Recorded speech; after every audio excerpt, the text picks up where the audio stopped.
आखिरी बात, जो सुलूक आपने मोहब्बतों का मेरे साथ किया है, आइंदा किसी के साथ मत कीजिए। अस्सलाम वालेकुम रहमतुल्लाह।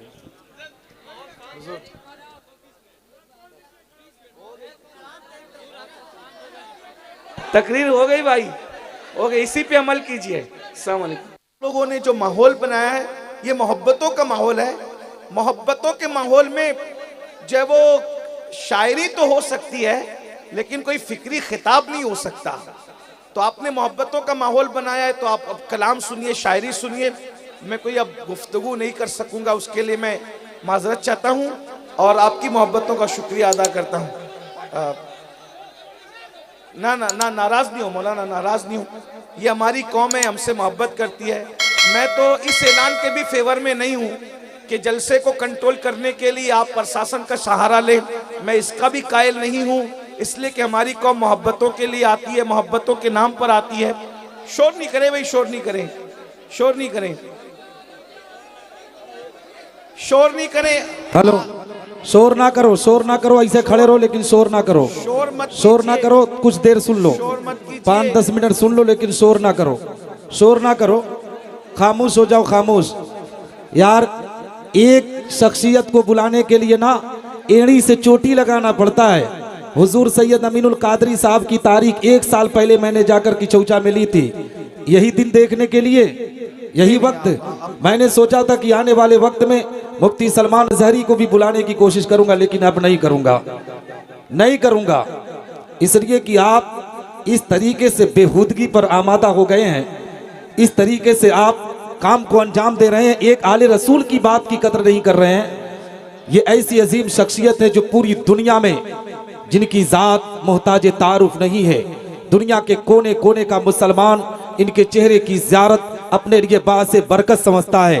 आप कैसे हैं कि इनके जुमले पर आप एक बैठने के लिए तैयार नहीं है। अगर बैठ नहीं सकते तो खड़े होकर गुफ्तगू सुने, लेकिन शोर तो ना करें, शोर ना करें मेरे भाई। असल में मौलाना मेरी बात सुने, मैं जानता हूं आप बैठ नहीं पाएंगे, उसकी वजह यह है, मैंने कई मरतबा अजीज मियाँ से भी कहा, सुभानी भाई से भी कहा, निज़ामी साहब से भी कहा, उमर निज़ामी साहब से भी कहा, असल में जगह इतनी कम हो गई है कि आप बैठेंगे कहाँ, आपको बैठने के लिए जगह नहीं है। तो मैं जानता हूं कि जब आपको बैठने के लिए जगह नहीं है तो आप बैठ नहीं सकते। हम आप ये जो बार बार हम स्टेज से ऐलान कर ना कि बैठ जाओ बैठ जाओ, हम आप पे जुल्म कर रहे हैं। ये हाँ, क्योंकि भाई जब जगह ही नहीं है तो आप बैठोगे कहाँ। तो जगह नहीं है, आपने बड़ी मोहब्बत दी। अच्छा 2 जुमले कह दूं मैं, हाँ बस 2 जुमले सुन लें मेरी तरफ से। मेरी गुजारिश है आप सब सलामत रहो, बाकरामत रहो। बस ये अल्लाह तबारक व ताला ने जलसे में आने की तौफीक दी। नमाजों की पाबंदी कीजिए, अपने माँ बाप की फर्मा बरदारी कीजिए, अपने बच्चों को पढ़ाइए। हमारे महरेरा शरीफ के सरकारों ने एक नारा दिया था कि आधी रोटी खाएंगे बच्चों को पढ़ाएंगे। तो अपने बच्चों को पढ़ाइए। दुनियावी एजुकेशन कम से कम अपने बच्चों को इतना दीजिए कि हर बच्चा बच्ची ग्रेजुएट बन जाए, और मजहबी एजुकेशन इतना दीजिए कि हमारे घर में बच्चा पैदा हो तो अजान हम खुद ही दें, बकरीद के मौके पे कुर्बानी हम खुद ही करें, फातिहा का मौका आए तो फातिहा हम अपने घर में खुद ही कर सकें, और अगर अपने बाप का या माँ का इंतकाल हो जाए तो हम अपने माँ बाप का जनाजा खुद ही पढ़ा सकें। इतना दुनियावी इल्म आपके पास होना चाहिए। और तीसरी बात, मालदार बनिए कि गुर्बत कभी कभी इंसान को कुफ्र तक ले जाती है। मालदार बनिए, कोशिश कीजिए, मोबाइल चुरा के मालदार मत बनिए, लॉटरी खेल के मालदार मत बनिए, 2020 पर जुआ खेलकर मालदार मत बनिए, बल्कि तिजारत करके मालदार बनिए, मेहनत करके मालदार बनिए, क्योंकि अल्लाह ने हलाल में बरकत रखी है, हराम में बरकत नहीं है। तो अब मैं उम्मीद करता हूँ आप दीनदार बने, नेक बने, मालदार बने, एजुकेशन पे मेहनत करें। और आखिरी बात, जो सुलूक आपने मोहब्बतों का मेरे साथ किया है, आइंदा किसी के साथ मत कीजिए। अस्सलाम वालेकुम रहमतुल्लाह।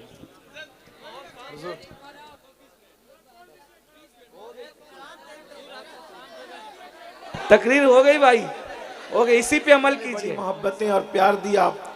अब थोड़ी देर अगर आप गुफ्तगू सुन लें तो बड़ी नवाजिश होगी। यकीनन आप लोगों की मोहब्बतें हैं कि आप लोग यहाँ पर इतनी रात गए बैठे हुए हैं।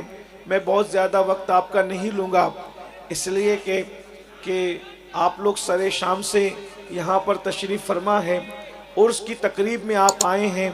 अल्लाह तबारक व ताला अपने प्यारे हबीब सल्लल्लाहु अलैहि वसल्लम के सदक़ो तुफ़ैल इस उर्स की तकरीब को हमारे आने को कबूल फरमाए। उर्स का मकसद क्या है? देखिए, जो दुनिया के अंदर बहुत सारे लोग जीते हैं, बहुत सारे लोग मरते हैं, बहुत सारे लोग दुनिया में आते हैं, बहुत सारे लोग दुनिया से चले भी जाते हैं, मगर हर बंदे का उर्स नहीं होता। दुनिया के अंदर बड़े बड़े बादशाह मौजूद हैं, लेकिन उनके उर्स नहीं होते। और अगर कोई उनका उर्स करे भी तो उस उर्स में इतनी अकीदतों के साथ लोग नहीं आ सकते, इतनी बड़ी तादाद में लोग जमा नहीं हो सकते। आप गौर फरमाएं, हिंदुस्तान के अंदर कोई बैनर नहीं लगता, कोई पोस्टर नहीं लगता, कोई ना मौलाना ऐलान करते हैं, ना मौलवी साहब ऐलान करते हैं, ना मुफ्ती साहब ऐलान करते हैं, ना कोई खानका ऐलान करती है। सिर्फ रजबुल मुरज्जब का चांद उफुक पे नज़र आता है। लाखों की तादाद में गरीब नवाज के दीवाने अजमेर शरीफ के अंदर बगैर किसी तशहीर के पहुँच जाया करते हैं। इसी तरीके से सरकार सालार मसूद गाजी रहमतुल्लाह अलैह के आस्थाने पे देखें, महबूब इलाही के आस्थाने पे देखें, कुतुबुद्दीन बख्तियार काकी के आस्थाने पे देखें, सरकार मखदूम अशरफ जहांगीर सिमनानी के आस्थाने पे देखें। गर्ज कि आप जिस वली के आस्थाने पर जाएं, हजारों नहीं बल्कि लाखों की तादाद में जो है वो लोग जमा होते हैं। आखिर ये उर्स क्यों होता है? उर्स किन लोगों का होता है और उर्स का मकसद क्या है? अगर आप इसको महसूस करने की कोशिश करें तो महसूस कर सकते हैं। दुनिया के अंदर लोग आते भी हैं और आकर दुनिया से चले भी जाते हैं। जो दुनिया के लिए जीते हैं उन लोगों का उर्स नहीं होता। जो अब खाने पीने, रोटी और कपड़े और मकान के लिए जीते हैं उनका उर्स नहीं होता। उर्स अल्लाह अकबर उन लोगों का नहीं होता जो दुनिया के बन करके दुनिया की मोहब्बत में जीते हैं, बल्कि उनका उर्स होता है जो दुनिया में आकर आखिरत की तैयारी करते हैं, जो दुनिया में आकर अल्लाह को राजी करने की कोशिश करते हैं। मेरे भाइयों, अल्लाह रब्बुल इज्जत ने हमें और आपको दुनिया में भेजा, हम भी दुनिया के अंदर अपनी जिंदगी को गुजार रहे हैं। ये दुनिया माल जमा करने की जगह नहीं है, ये दुनिया गुनाह करने की जगह नहीं है, ये दुनिया अय्याशी की जगह नहीं है, ये दुनिया आवारगी की जगह नहीं है, ये दुनिया पाप करने की जगह नहीं है। हम जमीन के ऊपर पाप करने के लिए नहीं आए हैं, बल्कि हम जमीन के ऊपर सजदा करने के लिए आए हैं। हम जमीन के ऊपर गाने सुनने के लिए नहीं आए हैं, बल्कि जमीन के ऊपर तिलावत कुरान सुनने के लिए आए हैं, नाते मुस्तफा सुनने के लिए आए हैं। हमारा सीना फख्र से चौड़ा होता है जब हमारी कौम के जवान नाते रसूल में मगन होकर जलसों के अंदर झूमते हैं। जिस तरीके से आप जलसों में नाते रसूल से दिलचस्पी दिखाते हो, काश कि अपने कमरे में जब तुम तन्हा रहो तो उस वक्त भी नात से ऐसी ही मोहब्बत हो जैसे तुम जलसे में नाते रसूल से मोहब्बत करते हो। खुदा की इज्जत की कसम ये बात कह दूं मेरे जवानों, इश्क रसूल के नाम पे मुनाफिक न बनो।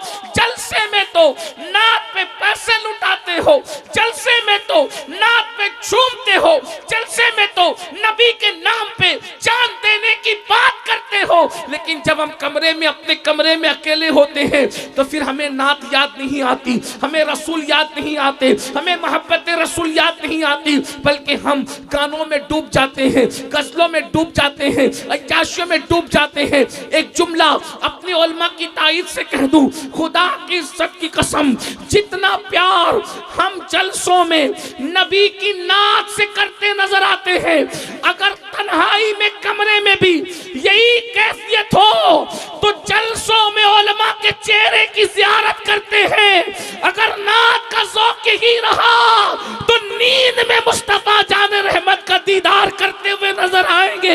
लेकिन हमारी कैफियत जलसों में अलग है, हमारी कैफियत घरों में अलग है, हमारी कैफियत लोगों के दरमियान अलग है, हमारी कैफियत अपने कमरों में अलग है। मेरे भाइयों, अपनी तन्हाइयों को बेहतर करो, अपनी तन्हाइयों को इस्लामी करो, अपनी तन्हाइयों को अच्छी बनाने की कोशिश करो। कुरान में मेरा अल्लाह इरशाद फरमाता है, वल तंजुर नफ्सुम मा क़द्दमत लिगद। ए ईमान वालो, क़यामत के दिन के लिए तुम क्या भेज रहे हो, क्या रवाना कर रहे हो, इस सिलसिले में गौर करो, इस सिलसिले में फिक्र करो।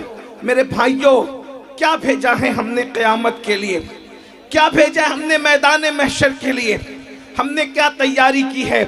वो क़यामत का दिन वो मैदान महशर जिस दिन ना माँ ने काम आना है, ना बाप ने काम आना है, ना भाई ने काम आना है, न किसी दोस्त ने काम आना है। कुरान कहता है अल अखिल्लाउ यौमइज़िन बादुहुम लिबादिन अदू इल्लल मुत्तकीन, कि क़यामत के दिन कोई काम नहीं आएगा। जितने तुम्हारे पक्के और गहरे दोस्त हैं वो सब के सब तुम्हारे दुश्मन बन जाएंगे। मेरे भाइयों, इसलिए मैदान महशर की तैयारी करो।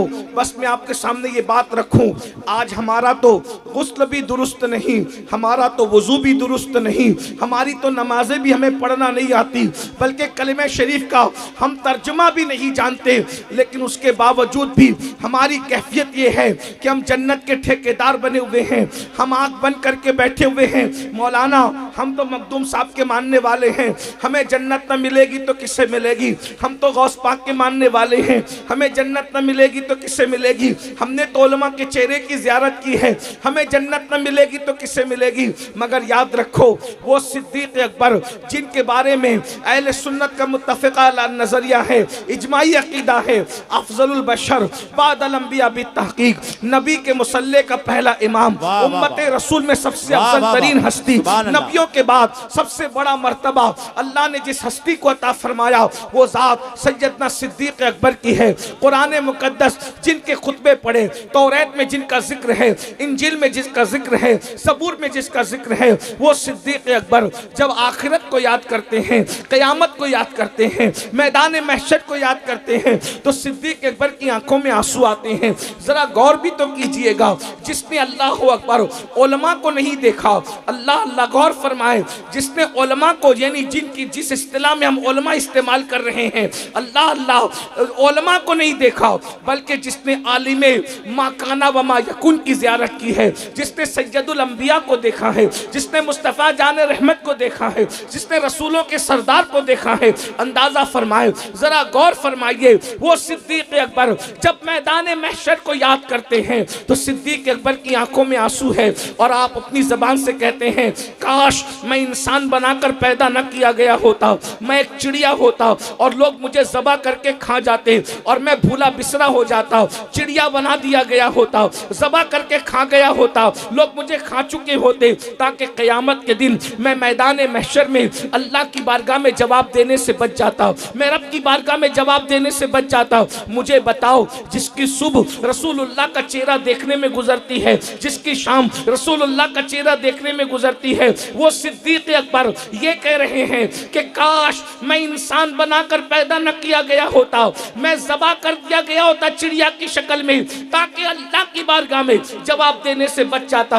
आप मुझे बताएं, वो अल्लाह की बारगाह में जवाब देने से बचने के हवाले से ये बातें करें, और आज अल्लाह अल्लाह हमारी ज़िंदगी गुनाहों से भरपूर है, बुराइयों से भरपूर है, अय्याशियों से भरपूर है, जराइम से भरपूर है। मेरे भाइयों बताओ, हम अल्लाह की बारगाह में क्या जवाब देंगे, हम रब की बारगाह में क्या जवाब देंगे। अल्लाह अकबर, वो सैयदुना फारूक आज़म अल्लाह अल्लाह जिनको देखकर शैतान अपना रास्ता तब्दील कर दे, वो फारूक आज़म एक मरतबा सैयदना जिब्रील अलैहिस्सलाम कहते नजर आए, या रसूल अल्लाह, अगर मैं हजरत उमर हजरत नूह अलैहिस्सलाम की उम्र लेकर के आऊँ, और यानी 1000 साल की उम्र लेकर आऊँ और हजरत उमर के फजाइल बयान करूँ, तो या रसूल अल्लाह मेरी उम्र खत्म हो जाए, 1000 साल की उम्र मेरी खत्म हो जाए, लेकिन हजरत उमर के फजाइल खत्म ना हो। वो सैयदना फारूक आज़म का हाल ये था, आखिरत को याद करके इतना रोते थे, इतना आंसू बहाते थे कि आपके चेहरे पर आंसुओं के निशान पड़ गए थे। मेरे भाइयों बताओ, जिन लोगों को रसूलुल्लाह ने जन्नत की बशारतें दी हो, उन लोगों के खौफे खुदा का ये आलम है, उन लोगों की फिक्र आखिरत का ये आलम है, और हम लोगों का हाल ये है। मेरे भाइयों, हमारी जिंदगी में कोई नेकी भी नहीं है, हमारी जिंदगी में कोई अमल भी नहीं है, उसके बावजूद भी हम लोग बेफिक्र हैं। आपने अल्लाह अकबर सैयदना सिद्दीक़ अकबर फारूक आज़म का जिक्र सुना। अब आइए सैयदना इमाम आज़म अबू हनीफा, जिनके नाम से आपने कॉन्फ्रेंस रखी है, वो सरकार इमाम आज़म अबू हनीफा रदी अल्लाह ताला अन्हु एक मरतबा इशा की नमाज पढ़ा रहे हैं, और नमाज इशा पढ़ाते हुए आपने सूरह ज़िलज़ाल की तिलावत की है। सूरह ज़िलज़ाल की तिलावत करते हैं, इज़ा ज़ुलज़िलतिल अर्दु ज़िलज़ालहा व अख़रजतिल अर्दु अस्क़ालहा वक़ालल इंसानु मा लहा यौमइज़िन तुहद्दिसु अख़बारहा बिअन्ना रब्बका औहा लहा। अंदाज़ा फरमाए सूरह ज़िलज़ाल के अंदर क्या है, अल्लाह रब्बुल इज़्ज़त ने क़यामत का तज़किरा फरमाया है। अल्लाह रब्बुल इज़्ज़त क़यामत का तज़किरा करता है। क़यामत का दिन वो दिन होगा जिस दिन अल्लाह तबारक व तआला ज़मीन पर ज़लज़ले की कैफियत तारी फरमाएगा और ज़मीन अल्लाहु अकबर इंसान की आमाल की गवाही देती नजर आएगी। अल्लाह अल्लाह अंदाज़ा फरमाए। और आखिरी सूरत का टुकड़ा ये है, जब लोग अपनी कब्रों से उठकर रब की बारगाह में हाजिर होंगे तो कुरान कहता है अल्लाहु अकबर फमन यअमल मिस्काल ज़र्रतिन खैरन यरा वमन यअमल मिस्काल ज़र्रतिन शर्रन यरा। एक ज़र्रे के बराबर नेकी की होगी अल्लाह तुम्हें वो भी दिखाएगा, एक ज़र्रे के बराबर बुराई की होगी अल्लाह तुम्हें वो भी दिखाएगा। अंदाज़ा आज़म अबू हनीफा मुसलसल रोते हैं, आंसू बहाते हैं, अल्लाह के खौफ से उन पर जो है रोने की कैफियत तारी हो जाती है। और उसके बाद पूरी रात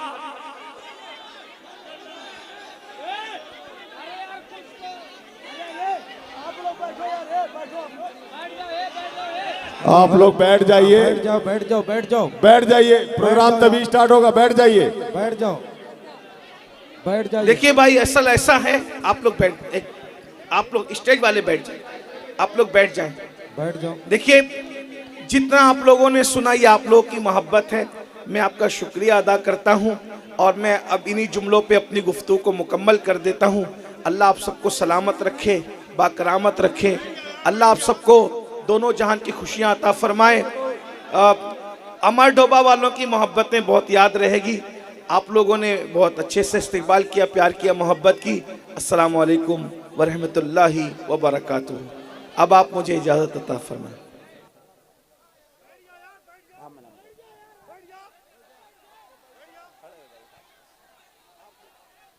माइक चालू करो, माइक चालू करो, चालू करो यार। अरे कुछ बेचारे तब खड़े खड़े बोल दीजिए ना। Hello hello, please please please खड़े रहिए, लेकिन हल्ला तो ना करिए। चलिए खड़े रहिए, खड़े खड़े सुनिए, शोर न करिए। देखिए हम आपकी मोहब्बतों का एहसास करते हैं कि आप हमें देखना चाहते हैं, मिलना चाहते हैं। एक बात मैं आपसे करूं, मैं कोई शिकवे के तौर पे नहीं कह रहा हूं, लेकिन हम लोग कोई फिल्मी स्टार लोग तो नहीं है ना, हम लोग कोई नचनिए गवैये तो नहीं है कि आप लोगों की पूरी तवज्जो तस्वीर की तरफ ही हो, सेल्फी की तरफ ही हो। या हम आपकी मोहब्बतों की कद्र करते हैं, लेकिन कम से कम जलसों को आप फिल्मी स्टारों का रंग तो ना देना। आप हजरात इसका अदब करें। ये जलसे वो हैं जिनमें आने वाले रसूलुल्लाह की ज़ियारत किया करते थे। ये जलसे वो हैं जिनमें आने के बाद लोगों की मुरादें पूरी होती थी। आप लोगों ने जो माहौल बनाया है ये मोहब्बतों का माहौल है। मोहब्बतों के माहौल में जो वो शायरी तो हो सकती है, लेकिन कोई फिक्री खिताब नहीं हो सकता। तो आपने मोहब्बतों का माहौल बनाया है, तो आप अब कलाम सुनिए, शायरी सुनिए। मैं कोई अब गुफ्तगू नहीं कर सकूंगा, उसके लिए मैं माजरत चाहता हूँ और आपकी मोहब्बतों का शुक्रिया अदा करता हूँ। ना ना ना नाराज नहीं हो मौलाना, नाराज नहीं हो। ये हमारी कौम है, हमसे मोहब्बत करती है। मैं तो इस ऐलान के भी फेवर में नहीं हूँ कि जलसे को कंट्रोल करने के लिए आप प्रशासन का सहारा लें। मैं इसका भी कायल नहीं हूँ, इसलिए कि हमारी कौम मोहब्बतों के लिए आती है, मोहब्बतों के नाम पर आती है। शोर नहीं करें भाई, शोर नहीं करें, शोर नहीं करें, शोर नहीं करें। हेलो, शोर ना करो, शोर ना करो, ऐसे खड़े रहो लेकिन शोर ना करो। शोर ना करो, कुछ देर सुन लो, 5-10 मिनट सुन लो, लेकिन शोर ना करो, शोर ना करो, खामोश हो जाओ, खामोश। यार एक शख्सियत को बुलाने के लिए ना एड़ी से चोटी लगाना पड़ता है। हुजूर सैयद अमीनुल कादरी साहब की तारीख 1 साल पहले मैंने जाकर किचौचा में ली थी, यही दिन देखने के लिए, यही वक्त। मैंने सोचा था कि आने वाले वक्त में मुफ्ती सलमान अजहरी को भी बुलाने की कोशिश करूंगा, लेकिन अब नहीं करूंगा, नहीं करूंगा, इसलिए कि आप इस तरीके से बेहूदगी पर आमादा हो गए हैं, इस तरीके से आप काम को अंजाम दे रहे हैं, एक आले रसूल की बात की कदर नहीं कर रहे हैं। ये ऐसी अजीम शख्सियत है जो पूरी दुनिया में जिनकी जात मोहताज तारुफ नहीं है। दुनिया के कोने कोने का मुसलमान इनके चेहरे की ज़ियारत अपने लिए बासे बरकत समझता है। आप कैसे हैं कि इनके जुमले पर आप एक बैठने के लिए तैयार नहीं है। अगर बैठ नहीं सकते तो खड़े होकर गुफ्तगू सुने, लेकिन शोर तो ना करें, शोर ना करें मेरे भाई। असल में मौलाना मेरी बात सुने, मैं जानता हूँ आप बैठ नहीं पाएंगे, उसकी वजह यह है मैंने कई मरतबा अजीज मियाँ से भी कहा, सुबानी भाई से भी कहा, निज़ामी साहब से भी कहा, उमर निज़ामी साहब से भी कहा, असल में जगह इतनी कम हो गई है कि आप बैठेंगे कहाँ, आपको बैठने के लिए जगह नहीं है। तो मैं जानता हूँ कि जब आपको बैठने के लिए जगह नहीं है तो आप बैठ नहीं सकते। आप ये जो बार बार हम स्टेज से ऐलान कर ना कि बैठ जाओ बैठ जाओ, हम आप पे जुल्म कर रहे हैं। ये हाँ, क्योंकि भाई जब जगह ही नहीं है तो आप बैठोगे कहाँ, तो जगह नहीं है, आपने बड़ी मोहब्बत दी। अच्छा 2 जुमले कह दूं मैं? हाँ बस 2 जुमले सुन लें मेरी तरफ से, मेरी गुजारिश है। आप सब सलामत रहो, बाकरामत रहो। बस ये अल्लाह तबारक व ताला ने जलसे में आने की तौफीक दी। नमाजों की पाबंदी कीजिए, अपने माँ बाप की फर्मा बरदारी कीजिए, अपने बच्चों को पढ़ाइए। हमारे महरेरा शरीफ के सरकारों ने एक नारा दिया था कि आधी रोटी खाएंगे बच्चों को पढ़ाएंगे। तो अपने बच्चों को पढ़ाइए, दुनियावी एजुकेशन कम से कम अपने बच्चों को इतना दीजिए कि हर बच्चा बच्ची ग्रेजुएट बन जाए, और मजहबी एजुकेशन इतना दीजिए कि हमारे घर में बच्चा पैदा हो तो अजान हम खुद ही दें, बकरीद के मौके पे कुर्बानी हम खुद ही करें, फातिहा का मौका आए तो फातिहा हम अपने घर में खुद ही कर सकें, और अगर अपने बाप का या माँ का इंतकाल हो जाए तो हम अपने माँ बाप का जनाजा खुद ही पढ़ा सकें। इतना दुनियावी इल्म आपके पास होना चाहिए। और तीसरी बात, मालदार बनिए कि गुर्बत कभी कभी इंसान को कुफ्र तक ले जाती है। मालदार बनिए, कोशिश कीजिए, मोबाइल चुरा के मालदार मत बनिए, लॉटरी खेल के मालदार मत बनिए, 2020 पर जुआ खेलकर मालदार मत बनिए, बल्कि तिजारत करके मालदार बनिए, मेहनत करके मालदार बनिए, क्योंकि अल्लाह ने हलाल में बरकत रखी है, हराम में बरकत नहीं है। तो अब मैं उम्मीद करता हूँ आप दीनदार बने, नेक बने, मालदार बने, एजुकेशन पे मेहनत करें। और आखिरी बात, जो सुलूक आपने मोहब्बतों का मेरे साथ किया है आइंदा किसी के साथ मत कीजिए। अस्सलाम वालेकुम रहमतुल्लाह।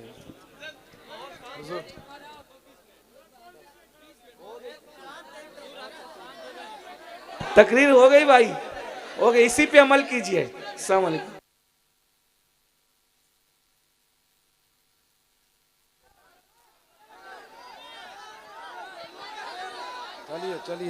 सलाम पढ़िए, सलाम पढ़िए।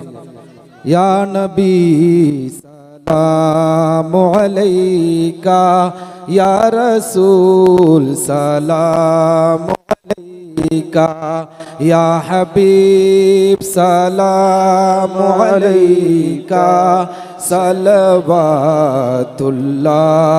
अलैका, हबीबी या रसूल अल्लाह अलैका सलाम। आपका तशरीफ लाना वक्त भी कितना सुहाना, उठा ज़माना तराना,